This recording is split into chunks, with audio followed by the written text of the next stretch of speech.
Hermanos, una vez más, muy buenos días. Por la misericordia del Señor nos encontramos juntos para meditar en este pasaje de Mateo capítulo 28 y recordar, hermanos, recordar esta enseñanza que es el núcleo central de nuestra fe. Este es el fundamento de nuestra fe. Este hecho histórico, hermanos, es por lo que nosotros somos cristianos: la resurrección de nuestro Señor Jesucristo. Este hecho histórico, hermanos, que no tiene explicación científica, este hecho histórico que el mundo, hermanos, a toda costa quiere negar, quiere borrar, hermanos, de la mente y la conciencia de los cristianos. Este hecho, después de todo, hermanos, es un hecho que sucedió en la historia hace más de 2000 años. Que nuestro Señor Jesucristo, el Dios encarnado, entregó su vida en la cruz del Calvario, hermanos. ¿Y qué pasó al tercer día? Tal como Él lo había dicho, tal como años atrás los profetas habían anunciado, tal como el rey David había escrito en el libro de los Salmos, nuestro Señor no iba a permanecer muerto en la tumba por mucho tiempo. Al tercer día, el Señor Jesús iba a resucitar. Y así sucedió, hermanos. Lo quiera o no lo quiera aceptar el mundo, el infierno grite de desesperación, pero esa es la verdad, hermanos. Duela a quien le duela, el Señor Jesucristo se levantó victorioso y Él está vivo. Si eso no fuera verdad, hermanos, como dijo en una ocasión el apóstol Pablo, si Cristo no hubiese resucitado, vana sería nuestra fe. Y todos nosotros seríamos las personas sujetas a lástima. La gente diría: pobrecitos estos evangélicos, estos cristianos, siguen adorando a un nazareno que se quedó en la tumba. Fracasado, incomprendido, él murió en la cruz y sus seguidores siguen ese camino de fracaso. Pero eso no es verdad, hermanos. Eso no es verdad.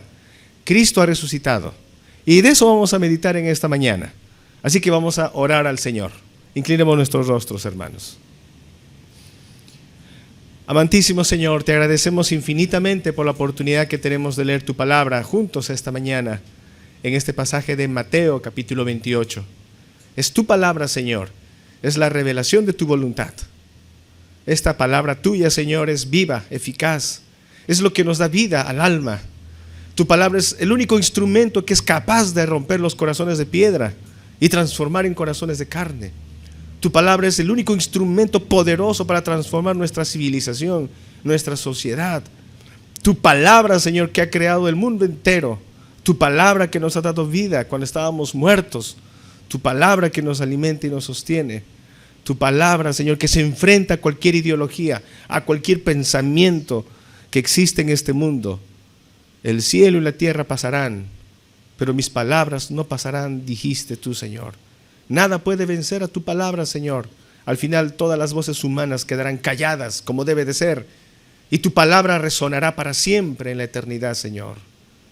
Por eso hacemos bien nosotros al reunirnos para escucharte, para leer tu palabra. Señor, necesitamos de la asistencia de tu Santo Espíritu. Enséñanos, poderoso Señor. Guíenos con tu Santo Espíritu. En el nombre glorioso de nuestro amado Señor Jesús oramos. Amén. Muy bien, entonces tenemos nuestros boletines en la mano y ahí está nuestro bosquejo. El título de nuestra prédica es Jesús ha resucitado. Ese es el título, hermanos, porque ese es el mensaje para esta mañana. Jesús ha resucitado. Jesús ha derrotado a la muerte. Pablo dijo que el último enemigo es la muerte. Pues a ese último enemigo nuestro Señor Jesús lo derrotó olímpicamente, porque Él tiene las llaves del Hades y de la muerte. En Apocalipsis 1 lo manifiesta. Ese es el título. Jesús ha resucitado. Y decimos eso, amén, hermanos. Amén. Amén, hermanos. El Señor ha resucitado y Él está vivo. Hermanos, hoy en día hay muchos agnósticos que dicen: bueno, lo que cuenta la Biblia es muy bonito, es un cuento de hadas, esto es solamente, bueno, una bonita historia, pero no creo que Jesús haya resucitado. Y algunos llegan a decir: Bueno, la verdad es que en cierto sentido, claro, Jesús vive. Jesús vive a través de su mensaje de amor, porque el amor está en todos. Claro, en ese sentido Jesús vive, porque sus ideales están presentes en la civilización. Jesús vive porque, bueno, ha dejado, además de su enseñanza, ha dejado su ejemplo de vida. Ha sido pues un revolucionario, incomprendido por la sociedad, ha sido un hombre el más bueno de todos, y ese ejemplo, bueno, vive. Jesús vive, claro que vive. Vive en sus discípulos, en sus miles y miles de seguidores dispersados por el mundo entero. Bueno, en ese sentido Jesús vive. Pero físicamente que haya resucitado de la tumba al tercer día, como dice la Biblia, bueno, no es para tanto, eso es solamente un mito, eso es una leyenda. Y ese es el argumento que hoy en día el mundo maneja. ¿Qué pasaría, hermanos, si el libro de Mateo hubiese terminado solo en el capítulo 27? ¿Qué pasaría si el capítulo 28 no hubiese sido escrito? ¿Les gustaría, hermanos, cómo termina Mateo? Si solo termina en el capítulo 27, sería bonito que termine ahí, que Jesús muere y ponen guardias para cuidar la tumba y ahí se acaba la historia. ¿Sería bonito eso, hermanos? No. Pero el mundo quisiera que así fuese, hermanos, el final. Pero eso no es así. Tenemos el capítulo 28 y en este capítulo 28 tenemos el cumplimiento de las profecías. Bien, entonces Jesús ha resucitado. ¿Y qué quiere decir eso? Número uno, hermanos, eso significa que la tumba está vacía. La tumba está vacía. Vamos a ver el versículo 1. Dice, pasado el día de reposo. Me detengo allí, hermanos, porque es importante explicar esto. Pasado el día de reposo. ¿Qué día es el día de reposo en la cultura judía? El sábado, el Shabbat. Desde el Antiguo Testamento. Y ojo, hermanos, el Señor Dios Todopoderoso desde Génesis capítulo 2 ha separado un día. El Señor personalmente ha separado un día para que nosotros como humanos cesemos de nuestras actividades y nuestros trabajos y nos dediquemos a adorarle a Él, a descansar para recuperar energías y hacer obras de misericordia. El Señor ha designado un día. En el Antiguo Testamento ese día, hermanos, era el séptimo día. Ese séptimo día era el Shabbat. Por cierto, hermanos, Shabbat no significa séptimo. Shabbat en castellano significa reposo. Por eso muy bien la Reina Valera lo traduce aquí, pasado el día de reposo, ¿no? Pasado el día de reposo. Dice, al amanecer del primer día de la semana. Siempre cuando yo era niño me preguntaba, ¿por qué no dice directamente al amanecer el domingo? ¿Por qué dice el primer día de la semana? ¿Por qué no dice domingo? Por una sencilla razón, hermanos. En el mundo judío, el único día que tenía nombre propio era el séptimo día, el Shabbat. Ese era el único día con nombre. Los demás días no tenían nombre. Los demás días se designaban en función al Shabbat. Por ejemplo, si el Shabbat era el séptimo, el domingo, ¿qué vendría a ser? En relación al Shabbat, el domingo sería el primer día de la semana. El lunes, ¿qué sería? En relación al Shabbat, el segundo día de la semana. Y así sucesivamente. Ya los nombres de lunes, martes, miércoles, jueves y eso, ya después cuando la cultura se latinizó, ya entraron ya en el calendario de los romanos, ¿no? Y ahí ya se empezó a poner nombres a cada día. Pero antes en la cultura judía no era así. Entonces cuando dice al amanecer del primer día de la semana, queda claro que se refiere a ¿qué día? El día domingo. Por cierto, hermanos, ese día domingo, con el correr del tiempo, como en ese día domingo el Señor resucitó, la iglesia le puso un nombre a ese día domingo. ¿Y cuál era el nombre de ese día? Y lo vamos a averiguar en el libro de Apocalipsis. Así que acompáñenme, hermanos, por favor, a Apocalipsis capítulo 1. Para averiguar qué nombre le pusieron los cristianos al primer día de la semana. Apocalipsis capítulo 1, versículo 10. Apocalipsis capítulo 1, versículo 10. Dice así. Esto es lo que el apóstol Juan está escribiendo en la isla de Patmos. Dice así. Apocalipsis 1, 10. Yo estaba en el Espíritu en el día del Señor, el día del Señor. y oí detrás de mí una gran voz como de trompeta. ¿En qué día el apóstol Juan recibió las visiones del Apocalipsis? Él dice, en el día del Señor. ¿Y cuál es ese día del Señor? ¿En qué día resucitó el Señor Jesús? El domingo, el primer día de la semana. Por esa razón, hermanos, desde ese entonces la iglesia empezó a llamar al día domingo, antes que le llamaran incluso domingo, su nombre era el día del Señor. Entonces, hermanos, para nosotros apropiadamente el día domingo, ¿qué nombre debería de tener para nosotros? Este es el día del Señor. Muy bien. Vámonos entonces una vez más a Mateo 28:1. Pasado el día de reposo, al amanecer del primer día de la semana, vinieron María Magdalena y la otra María a ver a Jesús resucitado. Amén. Así dice el texto. Bueno, he leído a propósito un poco mal para verificar si me dicen amén los que están dormidos, ¿no? No, ¿qué dice el texto? Dice, vinieron María Magdalena y la otra María a ver el sepulcro. En el libro de Marcos cuenta que estas mujeres fueron al sepulcro llevando especies aromáticas, perfumes. ¿Y para qué llevaban perfumes estas mujeres? Porque era la costumbre en esos tiempos, por amor, por aprecio al difunto, antes que el cuerpo empiece a descomponerse y emitir olores, ¿no?, de descomposición, era natural que por amor le echen perfume, le echen estas especies aromáticas. Entonces nos damos cuenta ahí que estas mujeres realmente fueron a la tumba para ver a Jesús resucitado. ¿Fueron ellas para admirar la grandeza y el poder del Señor resucitado? ¿O ellas fueron con la intención de encontrar un cadáver ahí en la tumba? ¿Con qué intención fueron estas mujeres? Sí, es cierto, ellas fueron con amor, con el mayor de las consideraciones posibles, a su maestro, a su Señor. Es más, fueron mujeres valientes que se arriesgaron a que los soldados romanos que estaban ahí custodiando la entrada de la tumba, pues les impidiesen pasar más adelante, ¿no? Pero estas mujeres, ni siquiera fueron los apóstoles, ni siquiera fue Pedro, ni Juan.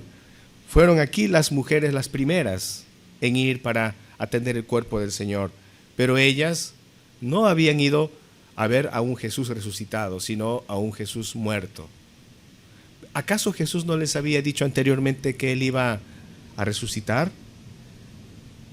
Y vamos a averiguar esto, hermanos. No podríamos nosotros decir, bueno, estas pobres mujeres no sabían, ¿no? Si tal vez Jesús les hubiese dicho antes, bueno, ahí tal vez cambia la cosa, ¿no? Pero saben, hermanos, sí, el Señor les dijo que Él iba a morir y luego resucitar. Marcos capítulo 8, versículo 31. Marcos 8:31. Tomen nota, hermanos, en vuestros boletines. Marcos 8:31 dice, y comenzó a enseñarles que le era necesario al Hijo del Hombre padecer mucho y ser desechado por los ancianos y por los principales sacerdotes y por los escribas y ser muerto y resucitar después de 3 días. Y resucitar después de 3 días. Marcos 8:31 lo dice de manera clara. Es claro, hermanos. ¿Hemos entendido esta lectura o se necesita interpretar? Clarito. Fue bien claro. Jesús les dijo a sus discípulos que era necesario que Él vaya a Jerusalén. Allí lo van a atrapar, lo van a despreciar, se van a burlar, lo van a martirizar, lo van a matar, pero Él iba a levantarse al 3er día. Eso fue tan claro, hermanos, tan claro, que incluso Pedro al comprender este hecho, Pedro se preocupó demasiado y tuvo la osadía de tomar del brazo al Señor para llevarle un rinconcito, para llamarle la atención. Miren lo que dice aquí en el versículo 32. Esto les decía claramente. Ahí está, hermanos, ni siquiera tengo que explicar esto, solamente leerlo. Esto les decía claramente. El Señor había dicho a sus discípulos que era necesario que Él vaya a Jerusalén y muera. El Señor les había predicado esto ya una vez, que Él iba a resucitar. Hermanos, esto no fue una novedad. Se supone que María Magdalena, María y las otras mujeres, se supone que Pedro lo sabía, Pedro lo sabe, dice la Biblia, esto les decía claramente. Entonces Pedro le tomó aparte y comenzó a reconvenirle. En otro pasaje dice, Señor, ten compasión de ti mismo, de ninguna manera te acontezca esto que acabas de decir, por favor, ¿cómo vas a decir eso, Señor? Que no te pase esto. Hermanos, Pedro lo entendió. Pero no fue la única vez en que el Señor les habló. Y uno diría, bueno, pastor, una vecesita nada más que Jesús anunció su muerte. Y a cualquiera se le olvida. Y más si se trata de un anuncio tan impactante, tan fuerte. A veces la mente humana prefiere olvidar esas cosas. Queremos olvidar, ¿no? Y tal vez lo olvidaron. Puede ser. Pero no fue la única vez. Vamos a ver en el mismo libro de Marcos también. En el capítulo 9, versículo 31. Dice la Biblia así, Marcos 9:31, la segunda vez, dice, porque enseñaba a sus discípulos y les decía, el Hijo del Hombre será entregado en manos de hombres y le matarán, pero después de muerto resucitará al tercer día. Miren, ya 2 veces que el Señor les está diciendo el mismo anuncio de la necesidad de su muerte y de la realidad de su resurrección. Pregunta, hermanos, ¿lo sabían los discípulos del Señor? ¿Sabían este hecho que él iba a morir y iba a resucitar? Claro, hermanos, lo sabían. Pero el 32, ¿qué dice? El 32 dice, pero ellos no entendían esta palabra y tenían miedo de preguntarle. Dicen, no entendían. A veces somos así, hermanos, las cosas están bien claras, está tan clara, más clara que el agua de este vaso, más clara que el agua de este vaso, pero el miedo es superior, nuestros temores a veces nos pueden obstaculizar ver la realidad. Aquí quiero hacer una aplicación, hermanos. Cuando predicamos la palabra del Señor aquí, los predicadores procuramos que el mensaje sea lo más claro, lo más entendible para todos. Porque así es la palabra del Señor, tiene que ser clara para que nosotros tomemos una decisión. Porque el Señor está apelando a nuestra voluntad. Sí, Él es soberano. Sí, detrás de nuestras respuestas está la soberanía de Dios, eso es bien claro. Pero eso no nos exonera también de nuestra voluntad. Voluntad sujeta a la voluntad soberana de Dios. Por supuesto que sí, pero después de todo voluntad nuestra todavía, hermanos. Entonces el mensaje tiene que ser claro, la palabra es clara. Pero ¿cuántas veces tenemos temores? Tenemos dudas. Hermano, entrégate a Cristo. Ven a los pies de Cristo. Sí, pastor, me encanta la prédica, me encanta la Biblia, me encanta la iglesia, amo a Jesús. Pero tengo miedo, tengo dudas, no sé qué va a pasar si me entrego a Cristo. No sé, creo que es mucho compromiso, pastor. Después usted va a decir que me bautice. Uy, no, después usted va a decir que venga todos los domingos a la iglesia. Uy, pastor, después usted va a decir, venga a un ministerio.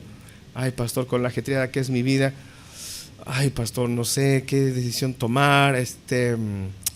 Soy muy joven todavía, estoy en la universidad. ¿Qué dirán mis padres? No sé, le voy a consultar. Después se lo comunico. ¿Qué dirá mi esposo? No sé. ¿Se dan cuenta, hermanos? Está claro, pero luego nos invade los temores, las inquietudes. Eso nos invade. Y eso estaba pasando con los discípulos también. El Señor dijo de manera clara, morirá, pero resucitará. Bueno, la tercera es la vencida, decimos, ¿no? Vayamos ahora a Marcos capítulo 10, versículo 33. La tercera vez que el Señor les va a anunciar su muerte. La tercera vez está aquí en Marcos 10, 33. Dice así: he aquí, subimos a Jerusalén, y el Hijo del Hombre será entregado a los principales sacerdotes y a los escribas, y le condenarán a muerte, y le entregarán a los gentiles. 34. Y le escarnecerán, le azotarán, y escupirán en él, y le matarán. Mas al tercer día resucitará. ¿Es claro eso, hermanos? ¿Necesita hacer un exégesis a eso? ¿Sí? ¿Necesitamos mandar esto a predicadores para que lo analicen? No, hermanos, es bien claro, sucinto, breve, claro. Así es, hermanos, el Señor les había anunciado. Pero ¿qué pasó con María Magdalena? ¿Qué pasó con María? ¿Qué fueron todavía llevando perfumes para esparcir sobre el cuerpo de un cadáver? Si ellas sabían, el Señor dijo al tercer día resucitaría. ¿Que no le creyeron? ¿Se olvidaron? Tanto fue el dolor de verle al Señor morir de esa manera en la cruz que les pareció increíble que realmente iba a resucitar. Hermanos, seamos empáticos con estas mujeres y con los discípulos. ¿Cuántas veces a nosotros nos pasa lo mismo en nuestra vida cristiana? Hemos escuchado la prédica, hemos aprendido la palabra de Dios, pero cuando vienen las pruebas a nuestras vidas, ¿se nos es fácil creer en Dios? ¿Se nos es fácil enfrentar nuestras pruebas? Cuando llega la enfermedad así terrible y el médico dice, ¿sabes qué? Tienes cáncer y esto tal vez no tenga solución. ¿Nuestra fe tambalea o no, hermanos? Cuando llega la muerte a un ser querido, nos sorprende y el golpe llega a nuestro corazón. ¿Nuestra fe tambalea o no tambalea, hermanos? Pero si el Señor nos dijo, el que cree en mí, aunque esté muerto, vivirá. Pero si el Señor dijo, hermanos, yo soy el camino, la verdad y la vida, yo soy el que cree en mí, aunque esté muerto, vivirá. No, yo soy la resurrección y la vida. Si el Señor Jesús ha resucitado y ha vencido la muerte. Pero somos seres humanos, de carne y hueso. Y eso vamos a ver aquí, hermanos, a pesar de un poco la negligencia de estas mujeres para recordar la palabra de Dios, vamos a ver cómo Dios les va a tratar amablemente a estas mujeres. Así de amable es nuestro Señor. Pero eso dentro del encabezado de la tumba está vacía. Muchas religiones en el mundo siguen a líderes que están muertos. Muchas ideologías en el mundo siguen a sus líderes muertos. Esta ideología, por ejemplo, de los comunistas, me parece, siguen el pensamiento, por ejemplo, del Che Guevara. Dice, el Che está vivo. No sé si han visto esas propagandas, ¿no? Ahí en Polo, ¿no? Ahí está la cara del Che. El Che vive, ¿no? Pero está muerto. Los musulmanes están adorando a Alá y siguen a su profeta, a Mahoma. Pero Mahoma está muerto. Buda, este personaje iluminado, dice, ¿no? De los budistas, ¿no? Los budistas siguen adorando y siguiendo el ejemplo del Buda. Pero ¿qué pasó con este señor Buda? ¿Está vivo? Está muerto, ¿no? Todos los dioses están muertos. El único que está vivo, ¿quién es? El Señor Jesucristo. ¿Hay prueba de esto? Sí, hay una tumba vacía. No importa, hermanos, hoy en día hay gente que sigue buscando la tumba perdida de Jesús. Y están buscando ahí los arqueólogos un letrerito que diga la tumba de Jesús. Pero si tan solo leyeran la Biblia se darían cuenta que no hay ninguna tumba con ese nombre. Porque es más, ni tumba tuvo Jesús. Acuérdense que esa tumba era ¿de quién? De José de Arimatea. En todo caso, que busquen la tumba de José de Arimatea, ¿no? No hay tumba de Jesús. Era una tumba prestada y está vacía, ¿no? Entonces dice la Biblia en el versículo 2, y hubo un gran terremoto, porque un ángel del Señor descendiendo del cielo y llegando removió la piedra y se sentó sobre ella. Un ángel del Señor, hermanos, extraordinario ser angelical. Llegó del cielo, imagínense, tan solamente poner los pies a este ángel, hubo un gran terremoto. Imagínense cómo será cuando el Señor regrese con sus miles y miles de ángeles en su segunda venida, hermanos. Si un solo ángel es capaz de causar un terremoto como este, no me quiero imaginar cuánto causarían miles y miles de ángeles, hermanos. Que el mundo se prepare para eso, hermanos, ¿no? Dice, pero este ángel dice que removió la piedra y se sentó sobre ella. ¿Y por qué habría removido la piedra este ángel, hermanos? A lo mejor movió la piedra para permitir que Jesús resucitado salga, hermanos. Claro, que Jesús no tenía fuerza para mover la piedra, estaba tan débil después de resucitar y necesitaba un ángel que mueva la piedra. No, hermanos, recuerden que después de todo, cuando Jesús estaba ya resucitado, Él podía estar dentro de una habitación a puerta y ventana cerrada y luego desaparecer y aparecer a cientos y cientos de kilómetros con otros discípulos en el camino de Emaús. No había límites para su cuerpo. El Señor podía estar aquí, en cualquier lugar, podía traspasar paredes sin necesidad de puertas. Así que obviamente el ángel no movió la piedra para que Jesús salga. No, hermanos, ¿para qué movió entonces el ángel esa piedra? Y la respuesta está en el versículo 6. Vámonos al versículo 6. desde el 5 voy a leer, desde el 5. Mas el ángel respondiendo dijo a las mujeres: no temáis vosotras, porque yo sé que buscáis a Jesús, el que fue crucificado. Verso 6. No está aquí. Es como si el ángel estuviese indicando con el dedo así. No está aquí, pues ha resucitado, como dijo. Ha resucitado como dijo. Y esto, hermanos, tal como yo lo leo, es una leve reprimenda a estas mujeres. Es como si el ángel dijera: estimadas señoras, no se pasen pues. Si el Señor ya les había dicho en Marcos, hasta en 3 ocasiones como mínimo, ustedes ya deben saber mejor que nadie que el Maestro está vivo. Pero bueno, a veces somos así, ver para creer. Ahí está, he abierto la tumba, porque ¿quién va a abrir sino la piedra para ustedes? Está abierta ya, constaten, no está aquí. Él no está aquí, pero adelante, señoras, cerciórense ustedes mismas, ¿no? Esa es más o menos la idea. Dice: no está aquí, pues ha resucitado como dijo. Venid, ved el lugar donde fue puesto el Señor. ¿Para qué el ángel movió la piedra, hermanos?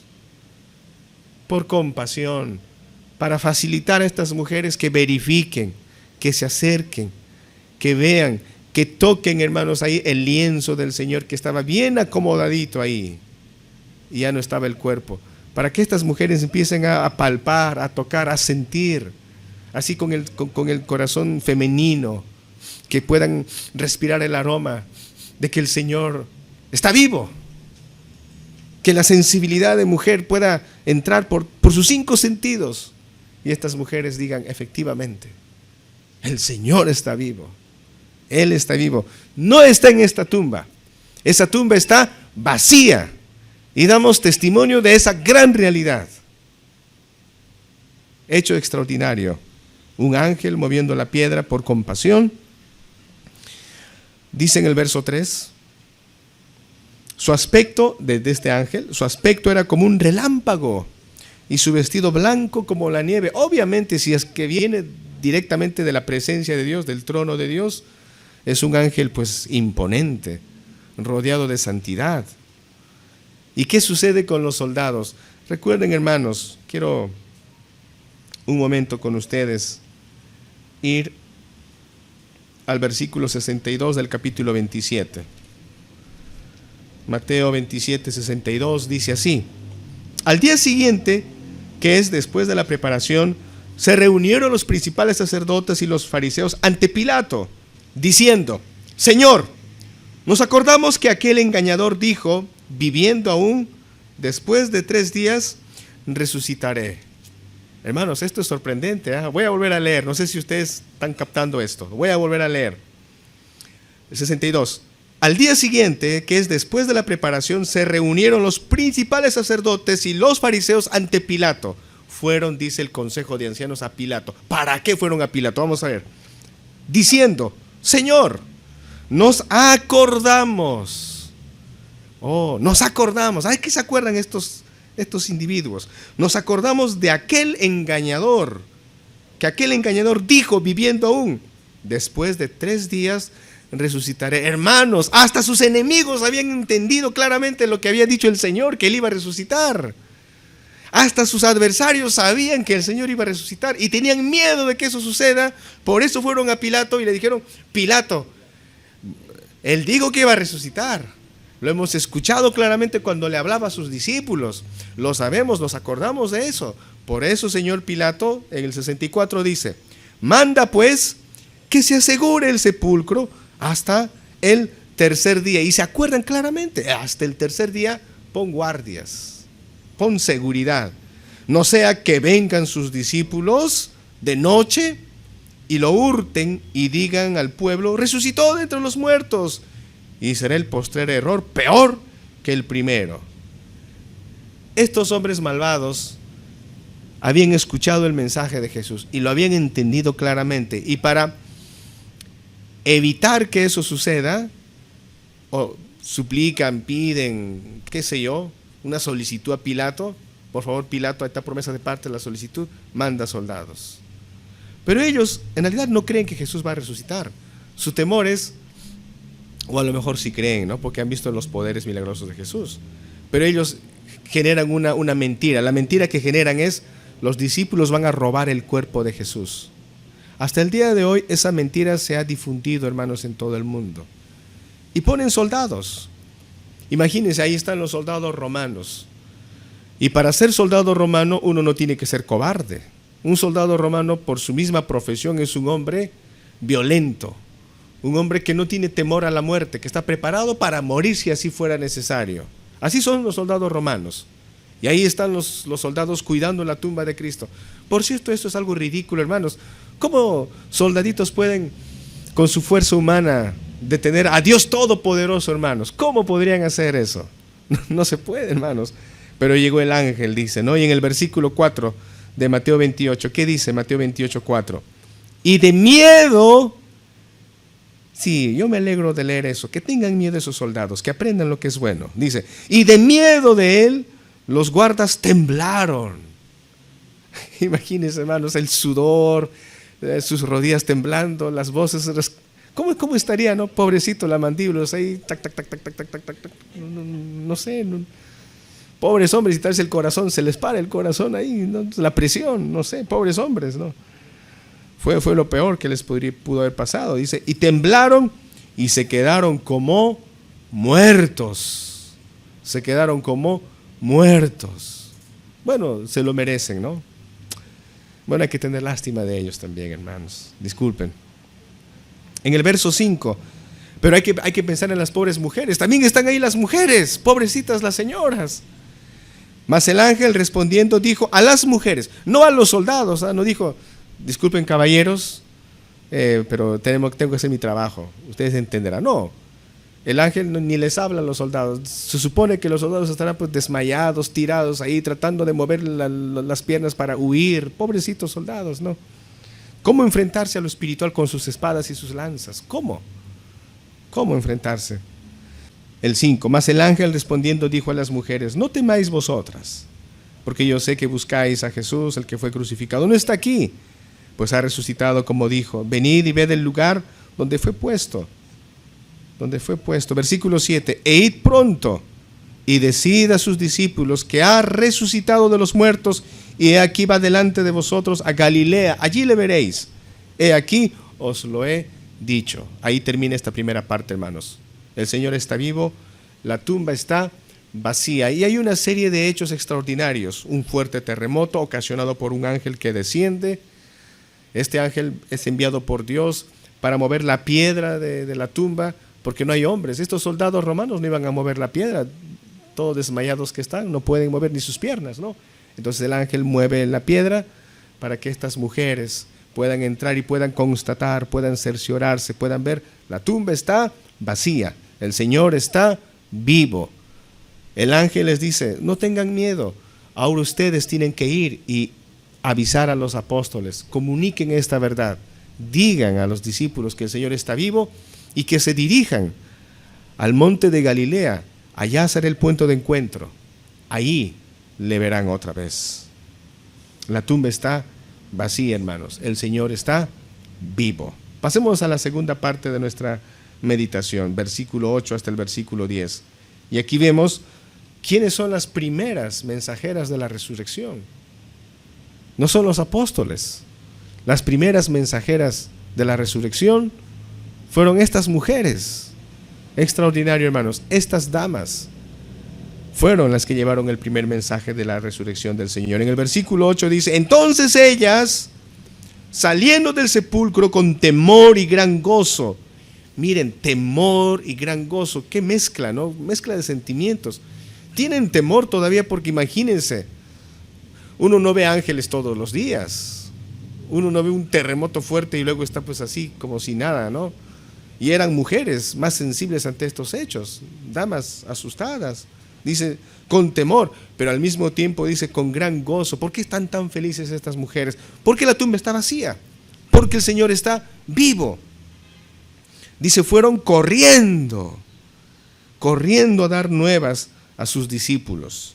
Y mientras iban a dar las nuevas a los discípulos, versículo 9, hermanos, subrayen este pasaje porque es extraordinario. El versículo 9 dice, he aquí Jesús les salió al encuentro. Jesús les salió al encuentro, diciendo: salve. Y ellas, acercándose, ¿qué hicieron? Abrazaron sus pies y le adoraron. El Señor está vivo. No solo la tumba está vacía, ahora está en cuerpo y alma presente el Señor. ¿Por qué digo en cuerpo? Porque dice la Biblia que abrazaron sus pies, tocaron sus pies, y seguramente en este proceso vieron todavía los agujeros que los clavos le produjeron a los pies de nuestro Señor. Y ahí están esos benditos pies. Estas mujeres se abalanzaron, le reconocieron al Señor. ¡Qué alegría, hermanos! ¡Qué dicha! El Señor estaba en la cruz hace 3 días atrás, muerto, golpeado, pero ahora Él está vivo, está resplandeciente, con toda su fuerza y su poder está allí el Señor. Estas pobres mujeres, hermanos, lo único que hacen es adorar al Señor, porque Él vive. Hermanos, por eso es que cada domingo nosotros venimos aquí, a esta casa. Venimos para adorar a nuestro Señor Jesucristo. Venimos tal vez cansados después de la fatiga de toda una semana de estudios, actividades, trabajos, problemas, estrés, preocupaciones, dudas, qué sé yo, hermanos. O también después de algunas fiestas y alegrías. Sea como fuera, llegamos aquí, hermanos. ¿A qué venimos aquí? Venimos para adorarle al Señor, hermanos. Estamos aquí porque eso es nuestro deber. Y saben, hermanos, esa es la única respuesta que puede existir si entendemos que el Señor vive. Esa es la única respuesta, hermanos. Caer a sus pies, postrarnos delante de Él y adorarle. Adorarle por lo que Él ha hecho. No queda otra cosa, hermanos, más que adorarle a nuestro Señor. Bueno, esto prueba también, hermanos, que el Señor Jesús es Dios, ¿no? Si Él no hubiese sido Dios, tranquilamente Jesús hubiese dicho: un momento, María Magdalena, la otra María, por favor, no es para tanto. Yo soy hijo de Dios nada más. O sea, de rango soy en segundo lugar. O sea, soy un ser creado. No me adoren, hay que adorar a Jehová, al Padre nomás. A mí no me adoren, no, por favor, no es para tanto. Levántense. Pudo haber dicho Jesús, pero Jesús no dijo eso. Jesús está recibiendo la adoración porque eso efectivamente demuestra que Él es Dios. El Señor, hermanos, efectivamente, no solamente el testimonio de una tumba vacía, sino el testimonio de que Jesús está vivo, y hay testigos oculares. Aquí hay mujeres que lo están viendo, no solo lo están viendo, lo están tocando. Es verdad, hermanos, es verdad. Y por eso, hermanos, ¿por qué es verdad? Porque la resurrección de Jesús es verdad. Se cumple todo el Antiguo Testamento, y esto es garantía de que se va a cumplir todo lo que el Señor nos ha dicho para nosotros. Se cumple. ¿Él volverá por segunda vez? Sí, se va a cumplir. Se va a cumplir, hermanos. Un día nosotros vamos a morir, vamos a ir a la tumba, hermanos. ¿Vamos a vivir para siempre con Cristo? ¿Se va a cumplir eso, hermanos? Por supuesto que sí, claro que sí, porque el Señor lo ha dicho, Él lo ha afirmado. La muerte, hermanos, no es un enemigo poderoso contra nosotros cuando el Señor Jesús nos resucite. Por esa razón, hermanos, en Job, capítulo 19, verso 25. Quiero leer el verso 25 y 26. Miren lo que Job, años atrás, cientos de años atrás, antes de la venida de Jesús, miren lo que Job decía. En Job 19, 25 dice: cuando Job estaba, hermanos, en la más completa ruina, cuando Job estaba en esa terrible prueba, sus hijos murieron, sus bienes fueron hurtados, él mismo sufrió una terrible enfermedad, lo perdió todo. De ser un hombre rico y poderoso se convirtió en un mendigo. ¿Qué dijo Job en esa condición? Job 19:25. Job dijo: yo sé que mi Redentor vive, yo sé que mi Redentor vive, y al fin se levantará sobre el polvo. Esto es una profecía. Esta es una anticipación. Aquí Job está hablando claramente que el Señor resucitará, porque lo dice: yo sé que mi Redentor vive, y al fin se levantará sobre el polvo, se levantará. Pero si Jesús no había nacido en esa época. Bueno, esto es inspirado por el Espíritu Santo. Versículo 26 dice: Job 19:26. Y después de deshecha esta mi piel, en mi carne he de ver a Dios. He de ver a Dios.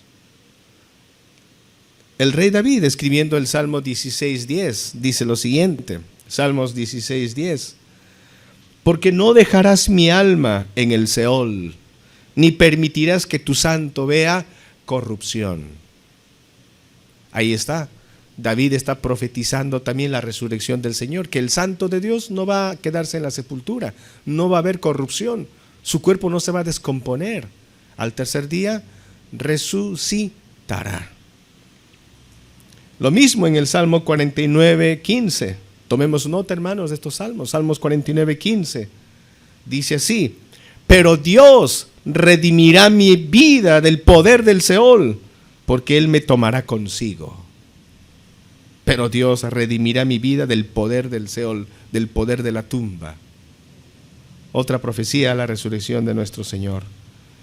En Isaías 26:19, Isaías 26:19 dice: tus muertos vivirán, sus cadáveres resucitarán.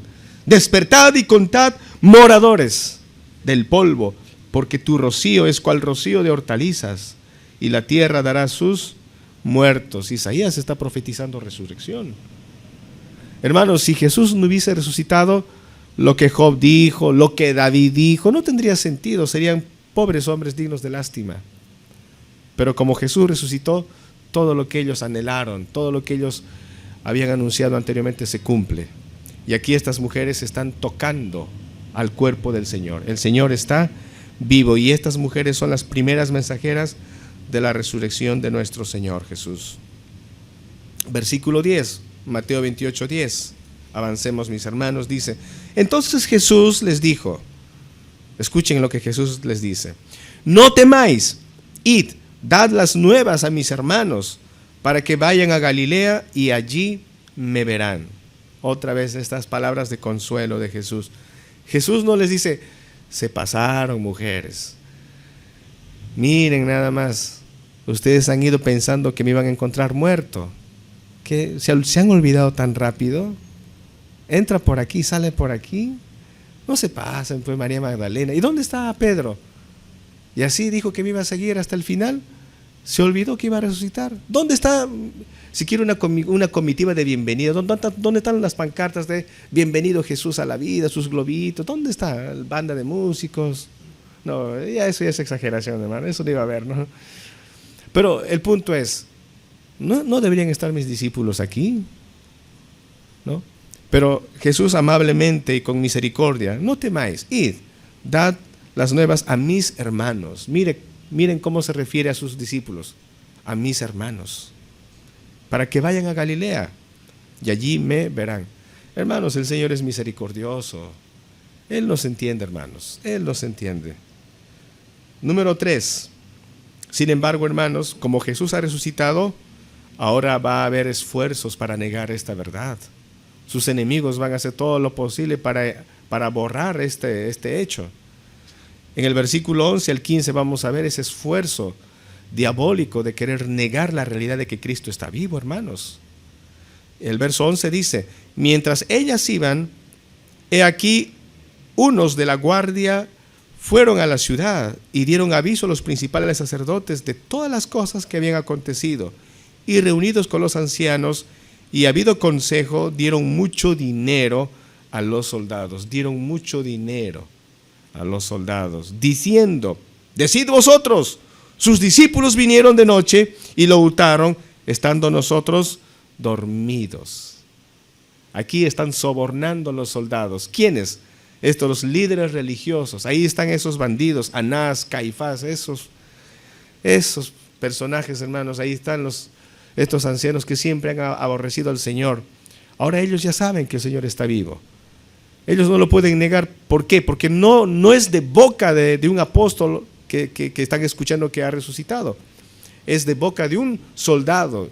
Y el soldado llega, los soldados, seguro que eran varios, ¿no? Temblando, tal vez todos sudorosos. Tienen que informar todo lo que ha pasado. Y estos líderes lejos de arrepentirse, lejos de decir, señores soldados, ¿es cierto lo que ustedes están diciendo? Sí, señores. Lejos de arrepentirse y reconocer pues a Cristo Jesús. ¿Qué hacen estos líderes? Hermanos, hicieron una colecta, ¿no? Para sobornar, para comprar a estos soldados. Dice el dicho, todos tienen un precio. ¿Quién no tiene un precio? Los soldados tienen su precio. Les dieron el dinero y les dijeron a los soldados, muy bien, aquí está la plata. Ahí está la plata. Ahora ustedes van a decir a sus superiores cuando les pregunten, ustedes van a informar diciendo que sus discípulos vinieron de noche y robaron, mientras ustedes estaban dormidos. Pero usemos la lógica, hermanos, usemos la lógica. Si los soldados están durmiendo, ¿cómo saben que son los discípulos que robaron? A menos que ellos duerman con un ojo abierto y un ojo cerrado, ¿no? Si están dormidos, se supone que no se sabe quién supuestamente pudo haber robado, ¿no? Pero hay otro problema. Se les encargó a ellos que vigilaran la tumba y no cumplieron su deber. ¿Saben cuál era el castigo para un soldado que no cumpla su obligación? La muerte. No había otro, era la muerte. Así que estos soldados estaban con la soga al cuello o con la espada en el cuello. Ellos lo saben, ¿no? Pero vamos a ver qué pasa. En el versículo 14 dice, y si esto lo oyere el gobernador, y es Poncio Pilato el gobernador, ¿no? Nosotros le persuadiremos y os pondremos a salvo. Seguramente los soldados empezaron a cuestionar a los líderes.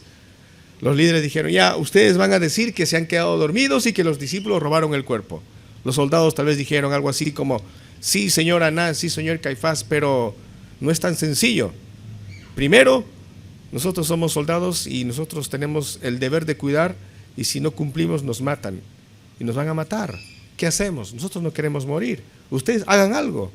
Anás, Caifás seguramente dijeron, bueno, nosotros conocemos el punto débil de Poncio Pilato, sabemos por qué pie cojea, y lo vamos a convencer. Tranquilo nomás ustedes, tranquilo nomás, dejen en nuestras manos. Nosotros hemos logrado que maten al Nazareno, vamos a lograr que ustedes se salven de polvo y paja. Pero eso sí, transmitan esta idea, fueron los discípulos los que robaron.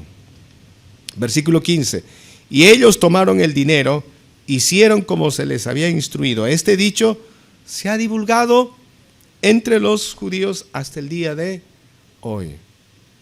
Y yo diría, hermanos, ha dado vuelta al mundo esta falsedad, esta mentira, que los discípulos robaron el cuerpo del Señor. Pero ellos no lo robaron, el Señor está vivo.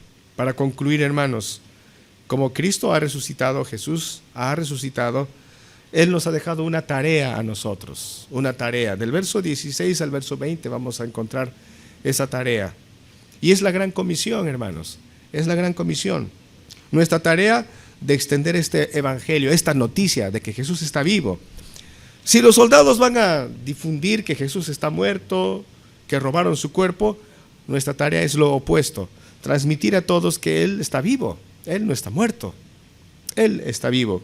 Y no solo está vivo, Él es el Rey de Reyes y Señor de Señores. Verso 16 dice, pero los 11 discípulos se fueron a Galilea, al monte donde Jesús les había ordenado.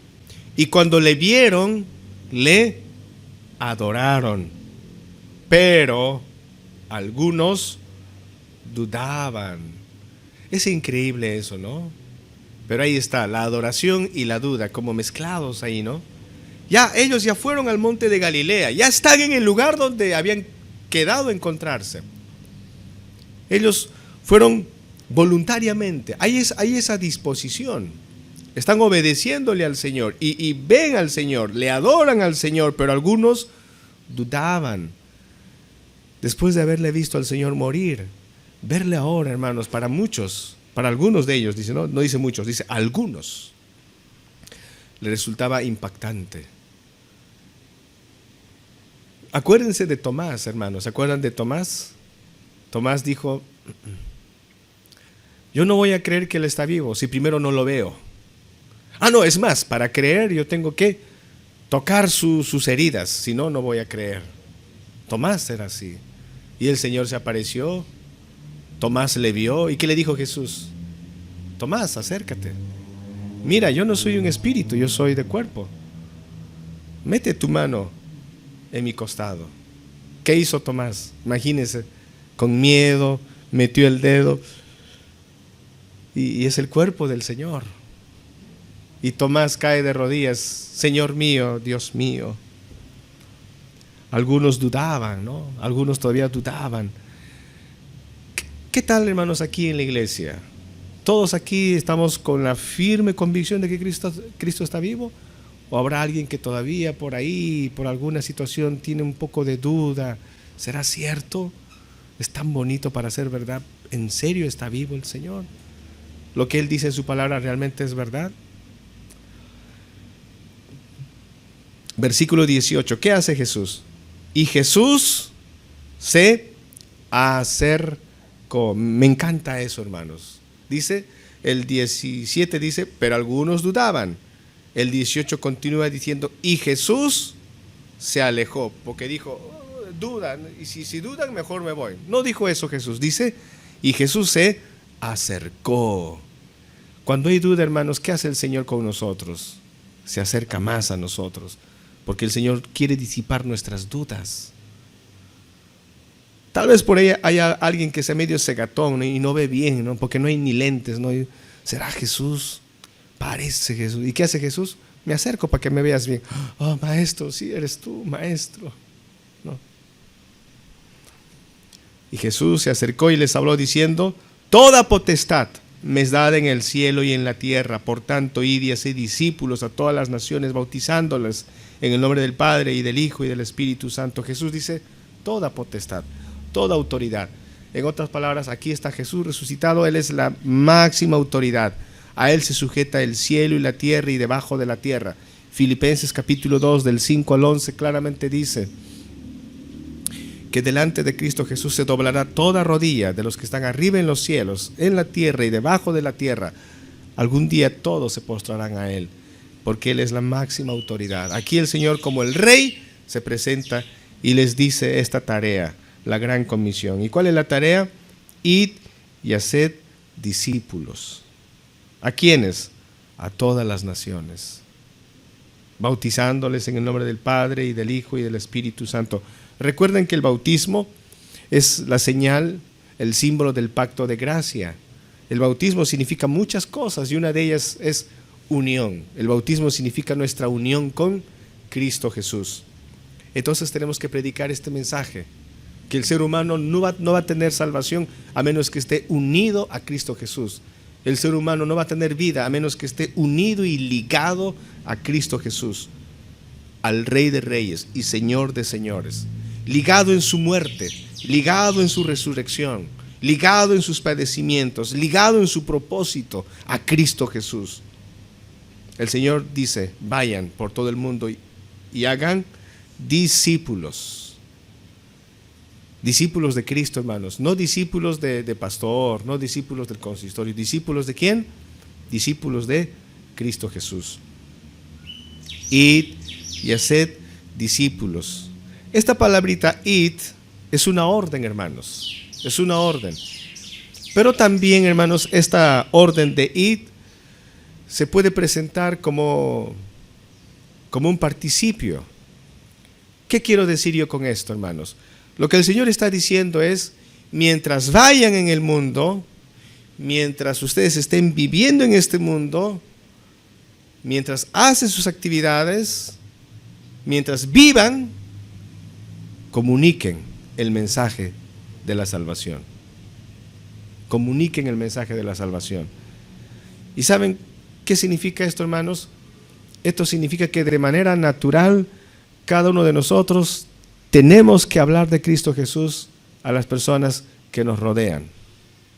Por ejemplo, hermanos, cuando nosotros estamos en familia, en el estudio, ¿tenemos gente que nos rodea o no tenemos gente que nos rodea? ¿Y hablamos con ellos o estamos mudos, hermanos? Si hay algún mudo acá, disculpen, hermanos, ¿no? Pero ¿hablamos o no hablamos con los conocidos? ¿Y de qué les hablamos? De todo un poco, ¿no? Oye, a mi amigo le gusta hablar del clima. Oye, mucho calor, ¿no? Sí, de verdad que hoy he ido a buscar ventiladores y se acabaron en todas las tiendas, ¿no? Ya estamos hablando o nos preocupamos. ¿Cómo le digo? ¿Cómo le hablo? Uy, me da temor. No, de manera natural. Nos encontramos con nuestros amigos. Oye, el día Viernes Santo, ¿qué has hecho tú? ¿Cómo fue tu Semana Santa? Oye, te cuento que he ido a la playa. No, yo fui a un full day en la iglesia. Estuvo muy bonito. De manera natural, de manera normal. Nadie se pone a temblar y nadie dice, le va a preguntar al pastor cómo voy a hablar con mis amigos, cómo inicio un diálogo. No, eso es normal, hermanos, lo más natural. Pero cuando tenemos que hablar de Cristo Jesús, uy, ahí sí, ¿cómo hago? ¿Cómo le digo? ¿Cómo empiezo? Necesito aprender evangelismo entonces. Ay, evangelismo explosivo, vamos a matricularnos en ese curso. No sé cómo le hacemos, ¿no? Pero saben, hermanos, el Señor está diciendo, de manera natural, tú estás caminando en la calle, de manera natural, tú tienes gente a tu lado, háblales de tu fe, compárteles, diles que eres cristiano, háblales del Señor, dales el consejo bíblico, que tu testimonio pueda ser sal y luz. Y la gente, hermanos, vendrá rápidamente a escuchar la palabra del Señor. Quiero concluir con esto, hermanos, con esta ilustración. ¿Cómo se sentirían ustedes en casa o en la calle? De pronto viene un desconocido y te dice, oye, Marco, ¿verdad? Mucho gusto, Marco. ¿Tienes unos minutitos? Quisiera hablar contigo acerca de la Biblia, Marco. Quiero hablar sobre los últimos tiempos. ¿Me permites, Marco? Viene un fulano ya y le interrumpe a Marco, está en sus actividades. ¿Qué haría Marco? ¿Qué haría Marlon? Alguien viene y dice, Marlon, un ratito. Marlon está yendo a la universidad apurado y le detienen ahí en el puente Primavera. Marlon, veo que eres un joven estudioso. Quiero hablarte acerca del reino de Dios. Regálame un minuto. ¿Cómo se siente usted cuando es abordado así por un fulano que ni conoce? Bueno, si tienes tiempo, tal vez, bueno, ya. Pero, y si no, amigo, disculpa, estoy ocupadito. No, dame un segundito nada más. Perdón, amigo, estoy ocupadito. Nos sentimos un poquito asediados. Pero cosa diferente si es tu amigo, alguien que tú aprecias, viene y te dice, hola Marlon, Julito, ¿cómo estás, Julito? Mira, tú eres mi pata, mi amigo, vamos a jugar fútbol. Claro, ya sale. Y en pleno partido, oye, te cuento, quiero hablarte de la Biblia. Mira, Jesús ha resucitado. Y Julito empieza a contarles a su amigo de Jesús. Como es su amigo, el muchacho, ¿le escuchará o no le escuchará? Dirá, bueno, no me simpatiza mucho su fe, pero es mi amigo, pues ya, bueno, como es mi amigo le escucharé, pues ya, Julito, háblame, yo voy a escuchar, ya, muy bien. Y ahí, de manera fácil, hermanos, puede uno predicar la palabra de Dios. Necesitamos ser sabios, hermanos, para poder compartir la palabra del Señor. Sí, necesitamos, hermanos, la sabiduría del Señor. A eso se llama evangelismo relacional, de persona a persona, a nuestros amigos. Así hemos llegado a la iglesia, porque un amigo nos ha traído, o una desgracia nos empujó, pero estamos acá, hermanos. ¿Y qué dice el Señor en el verso 20? Enseñándoles que guarden todas las cosas que yo os he mandado, y he aquí, yo estoy con vosotros todos los días, hasta el fin del mundo. Amén. El Señor está con su pueblo todos los días. Oremos. Señor, te agradecemos porque tú vives. Y porque tú vives, nosotros también viviremos para siempre. Porque tú has resucitado, Señor. Todo lo que tu palabra se ha escrito es verdad, ya se ha cumplido, Señor. Hay promesas que aún no se han cumplido y se cumplirán porque tú eres la verdad. Aunque el mundo quiere que tú estés muerto, la verdad es que tú estás vivo y vivirás para siempre, Señor. Padre, gracias. Ayúdanos a cumplir esta gran comisión de predicar tu palabra de manera natural, Señor. Usando la sabiduría, Padre, para que tu palabra no caiga en saco roto. Enséñanos, Señor. Danos el valor para hablar a nuestros amigos, familiares, conocidos y a tratarles con amabilidad, Señor. Y a tenerles paciencia cuando tal vez no nos quieran escuchar. Porque podemos entender, Señor, que así es el corazón del hombre, cerrado a la verdad. Y si tú tuviste paciencia con nosotros, nosotros también debemos tener paciencia con los demás. En su momento tú abrirás los corazones porque tú eres el Salvador. Señor, gracias por este tiempo. En Cristo Jesús oramos.